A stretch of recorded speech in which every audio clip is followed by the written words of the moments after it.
Salut chers passionnés, bienvenue sur la chaîne Maximise ton potentiel. Joy fait face à des irrégularités de chrono et de grandes pertes de vitesse. À l'issue de cette spéciale compétence freine-tard, tu auras une technique éprouvée d'entraînement pour réaliser un freinage adapté et performant. Joy te partage les 3 clés pour parcourir le freinage, gagner en efficacité et en performance. Après la spéciale compétence pilotée, Joy raconte son expérience d'amélioration de l'une des compétences de sa mallette du performeur, le freinage idéal. Joy nous expliquait dans la mise à jour de sa mallette qu'il a tendance à freiner trop tôt et même parfois trop tard, ce qui le déstabilise dans sa concentration et lui fait perdre beaucoup de temps. Après plusieurs cases de train avant, suite à des freinages ratés, Joy décide d'entraîner son freinage en essai au Maroc avec Victoire, sa préparatrice mentale. Il se donne comme objectif d'améliorer son freinage, d'acquérir le freinage tardif pour gagner de la vitesse dans les courbes suivantes et tout au long des spéciales. Joy va aussi te donner un conseil en or si tu ne le connais pas encore. La mallette du performeur, comme nous l'avons vu dans la spéciale compétence, se découpe en 3 parties. En 1, les capacités acquises. En 2, les capacités en voie d'acquisition. En 3, les compétences potentielles pas encore acquises. Si tu n'as pas écouté le podcast précédent, je t'invite à l'écouter avant celui-ci pour plus de clarté. Ici, on va être dans la partie 2 de la mallette du performeur, améliorer une capacité et tendre vers l'excellence du freinage. Joy reprend son carnet de bord et lit à Victoire une note référencée pendant le cours avec Michael durant la spéciale compétence pilotage. Plus tu retardes ton freinage dans la limite du possible, plus tu restes centré sur ton pilotage et surtout, pense à respirer. Victoire. 1. La respiration. Sais-tu qu'en situation normale, on peut rester sans manger des semaines et sans boire quelques jours? Par contre, on ne peut pas rester sans respirer 10 minutes sans risquer de graves ennuis de santé. D'ailleurs, le record mondial d'apnée statique est de 11 minutes 54 secondes. Joy. Oui, merci pour le rappel de l'utilisation de la respiration abdominale, Victoire. Joy reprend ses notes, suite à la visualisation avec Victoire réalisée sur l'une des expériences de rallye raid. Après être resté les yeux bloqués sur le gros caillou et avoir bloqué les roues, c'est le crash. Te rappelles-tu, Constance, en avril 2008, au rallye de Tunisie? Après la spéciale d'Elborma avec ses dantesques cathédrales de dunes. Avant la sortie dans le gué, les freinages loupés étaient une malheureuse constante durant toute la spéciale. Ce qui a engendré une grosse fatigue et a entraîné beaucoup d'erreurs de pilotage. Constance. Oui, et le chrono, on n'en parle même pas. Ce n'était pas un bon jour. Heureusement, l'équipe de mécaniciens a œuvré toute la nuit pour réparer la casse, ce qui nous a permis de découvrir les magnifiques dunes de Libye les jours suivants. Joy, oh oui, c'était majestueux, et en revenant en souvenir sur cette étape, je me rendais compte que je me posais beaucoup de questions sur mon pilotage durant la spéciale. À ne pas savoir comment faire, à être dans l'inconnu et en mode instinctif, ce qui m'a sorti de ma concentration et a entraîné une méchante sortie de piste. Après la visualisation et le constat de ce qui s'est passé, Joy reprend ses objectifs de la section 2 de sa mallette, les compétences à améliorer. Constance, Victoire, voici mes objectifs pour les essais. Maîtriser mon freinage, apprendre les limites de freinage de l'auto, rouler sans m'épuiser. Ce qui, je crois, enclenchera l'amélioration de nos résultats avec rapidité et plus de facilité. Le freinage est une capacité primordiale pour gagner des places au classement général. Et ce, à tout niveau avec tout auto. Que l'on se batte au chrono pour le scratch ou que l'on se batte dans la classe, le freinage est une compétence essentielle pour réaliser un bon résultat. Constance. Ah oui, 100% d'accord. D'ailleurs, j'ai été très étonnée de constater qu'un certain nombre de pilotes que j'ai navigués ne savaient pas freiner tard.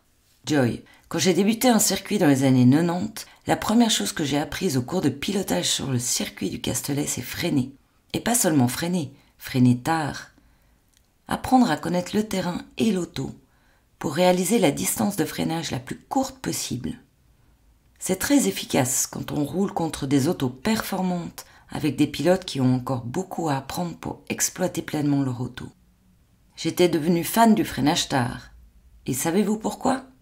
Eh bien, j'ai une jolie photo sur une course de fin de journée de circuit, le plus technique de France, le Lénon, avec la Golf en pleine accélération, dépassant une Porsche qui avait amorcé son freinage. Sur le moment, c'était surprenant. Je me disais, il a une panne celui-ci, il fait un tour de refroidissement. Et non, il était bien en course aussi. Allez hop, une Porsche grille au freinage, pour le plaisir. En rallye-raid, c'est un peu différent du circuit. J'ai besoin de refaire le même exercice avec la piste et aussi découvrir l'auto. Il est donc organisé une séance d'entraînement au freinage au cours d'une séance d'essai avant un rallye du Maroc. Et oui, les essais, ce n'est pas que pour l'auto et les mécanos. C'est aussi pour le pilote et l'équipage dans sa globalité.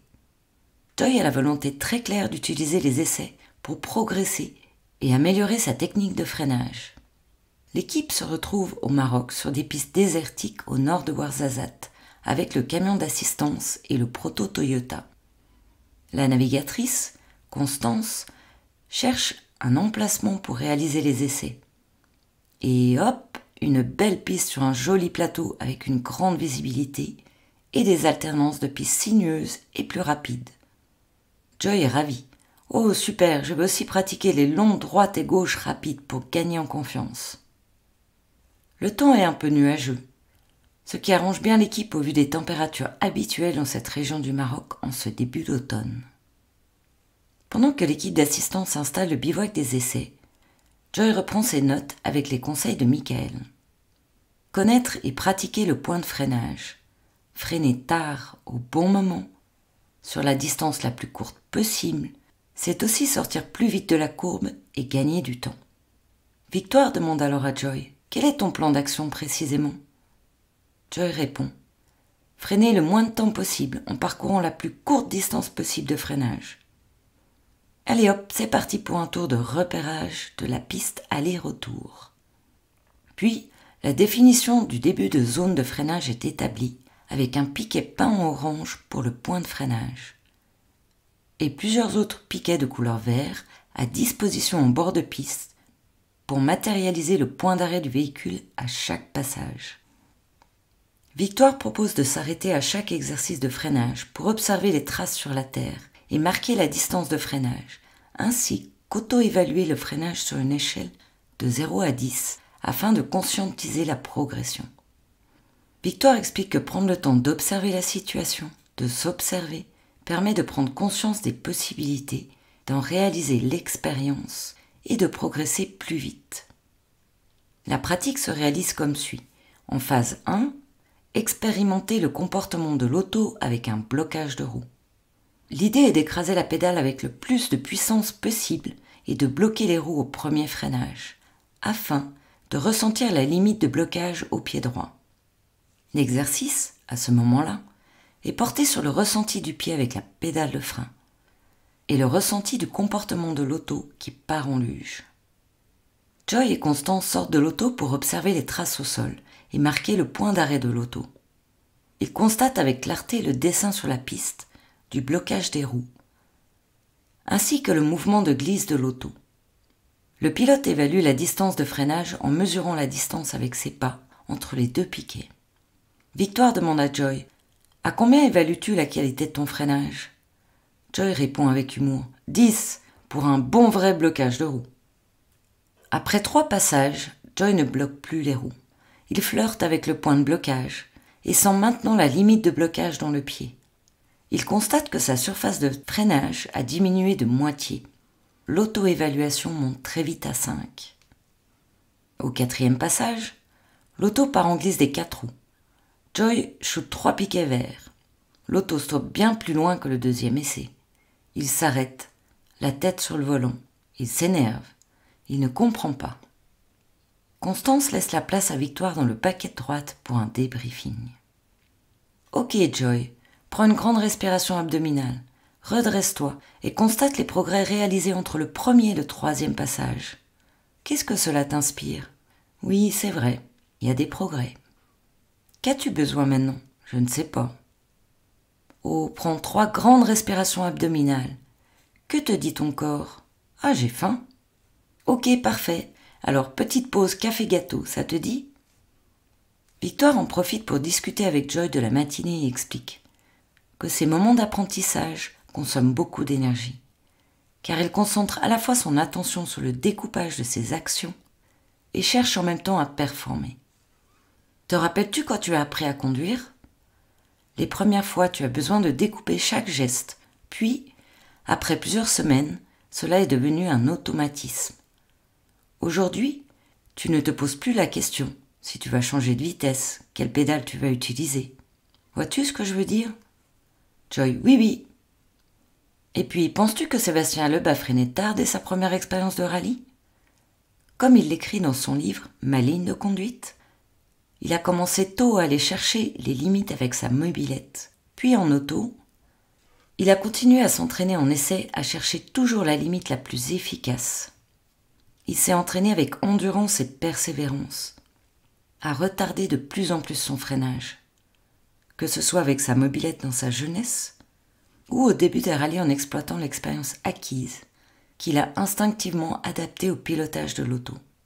Comme Sébastien l'écrit, il a remarqué que dès qu'il a commencé régulièrement les essais avec Citroën, toute sa technique s'est améliorée.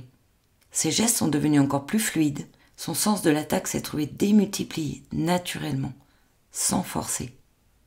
Joy, sais-tu que le champ d'apprentissage est multiplié par 2 voire 3 entre environ 8 et 17 ans? Joy, ah, intéressant. Cela veut dire que ce que l'enfant, l'adolescent a appris, lui apporte des facultés d'application dans la vie d'adulte pour les domaines expérimentés avec plaisir entre l'âge de 8 et 17 ans? Oui, c'est ça, confirme Victoire. Comme tout grand pilote, Sébastien a appris à connaître son auto pour en connaître les limites.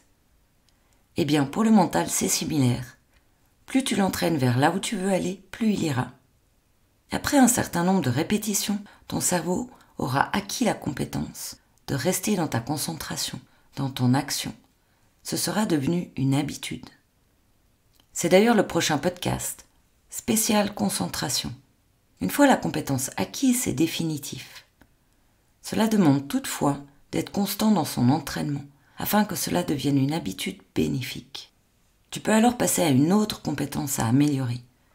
Allez Joy, on y retourne? Après un bon casse-croûte, Joy et Constance repartent pour 2 séries fructueuses en distance de freinage. Hé hé! Joy, tout heureux de ce moment de satisfaction, propose la pause repas. Il sent qu'il a besoin d'un temps de repos pour intégrer l'exercice de ce matin. Son auto-évaluation passe de 5 à 7. Il est temps de faire une pause. Après une excellente tagine kefta et un bon thé à l'amande, spécialité du Maroc, c'est le retour sur la piste. Le défi est d'aller chercher le freinage le plus tard possible, pour la plus courte distance possible de freinage. Tout comme dans la matinée, à chaque passage, Joy et Constance sont sortis observer les traces sur la piste, ainsi que marquer le point d'arrêt de l'auto, avec au final une belle auto-évaluation à 9 sur 10, et une distance de freinage divisée par 4. Le feedback de Joy après la session. La réalisation de la distance du freinage a été un élément déclencheur, essentiel qui a changé ma vie. J'ai retrouvé le plaisir de piloter, ce que je n'avais pas encore trouvé en rallye raid. C'est génial. Depuis lors, Joy a trouvé le feeling sur la piste et réalise de beaux freinages. Il a aussi gagné en confiance dans son pilotage, grâce entre autres à la maîtrise de son freinage. Et, surtout, les résultats sont montés d'un sacré cran dans les classements, avec beaucoup plus de régularité dans ses performances. Après cette expérience, la compétence acquise, Joy note avec fierté ses apprentissages dans son carnet de bord. Après cette expérience, la compétence acquise, Joy note avec fierté ses apprentissages dans son carnet de bord. Et il passe avec joie le freinage sur piste dans la section 1, compétence acquise de sa mallette. Joy savoure ce moment. Il est déjà excité de la prochaine étape d'apprentissage. Le cerveau et le corps ont mémorisé les gestes et la compétence. À force de pratique, cela est devenu une compétence inconsciente. À travers cet exercice, Joy a expérimenté la répétition avec régularité pour que le freinage devienne une seconde nature. Avec l'observation accompagnée de l'auto-évaluation de la compétence afin de s'auto-corriger et diminuer au maximum le taux d'erreur. Son objectif était de réaliser un grand pas de progression dans sa technique de pilotage en passant par une seule pratique, celle du freinage. Il est intéressant de constater que les temps de chrono pris discrètement par l'équipe d'assistance ont fortement chuté. Si Joy avait été informé des chronos, il serait sorti d'un seul objectif, et cela aurait faussé l'apprentissage avec l'augmentation du stress. Se concentrer juste sur un point d'amélioration permet par résonance d'améliorer l'ensemble du pilotage et des temps. Et cela amène de belles surprises au résultat. C'est un entraînement simple et passionnant qui se réalise tant sur asphalte, terre, neige, glace, sable. On reviendra sur le freinage spécifique au sable, ainsi que le passage de dunes qui demande une utilisation particulière du freinage pour éviter le tankage au sommet. Voyez ce que je veux dire? L'adaptation au terrain est essentielle. Bien sûr, assure-toi de réaliser cette pratique dans un lieu adapté pour cela, en sécurité pour toi et pour les autres. Comme sur une piste d'essai prévue à cet égard, des cônes de signalisation ou autres seront adaptés pour les repères. L'apprentissage porté sur un axe spécifique, comme la technique de freinage, peut s'appliquer tant pour les trajectoires, la gestion des émotions, que tout autre domaine. Si tu veux en savoir plus pour construire ta mallette du performeur et développer des stratégies de performance, clique sur le lien ci-dessous, tu auras le calendrier des ateliers live. Le conseil de Joy, il vaut de l'or celui-ci, si tu ne le connais pas déjà. Quand tu arrives sur ton freinage et que tu es sûr que tu as de la marge en distance, alors compte entre 3 et 5 secondes dans ta tête avant d'écraser la pédale de frein. À titre d'information, à 120 km/h, tu effectues 100 mètres en 3 secondes. Cela donne une petite idée du gain de temps possible si tu retardes un peu ton freinage à chaque fois. Tu constateras très vite le gain de temps, car entre 3 et 5 secondes à chaque freinage au bout de la spéciale et au bout du rallye, ça fait quelques minutes, voire bien plus. Avec cette astuce, tu vas aussi gagner en confiance, et du coup, tu retarderas naturellement ton freinage. Cela deviendra automatique, une compétence inconsciente, comme dit Victoire. Sans parler qu'un excellent freinage te place bien l'auto pour la courbe d'après, comme précise Michael, et te donne la possibilité d'appuyer à fond sur le champignon en sortie du virage suivant. Alors, quand prévois-tu les prochains essais? Et dis-moi, quel est ton plan d'optimisation de compétences? Je suis curieuse de savoir ce qui t'a le plus parlé dans cette spéciale. Tu trouveras sur la page du calendrier pour partager tes appréciations, tes questions ou sujets que tu souhaiterais écouter. Si tu as des questions, c'est avec plaisir que j'y répondrai, dans un podcast ou dans un débriefing en live. Alors, à tout de suite pour les nouvelles aventures de Joy, dans un jour, dans une semaine, dans un mois, pour le prochain podcast. C'est quand tu veux, c'est en ligne. Dans la prochaine spéciale, Joy va te partager comment elle fait progresser sa concentration, toujours avec l'aide de sa mallette et de son carnet de bord. Merci pour ton écoute. Et surtout, rappelle-toi, là où tu regardes, tu vas. À bientôt sur la chaîne Maximise ton potentiel et bonne pratique.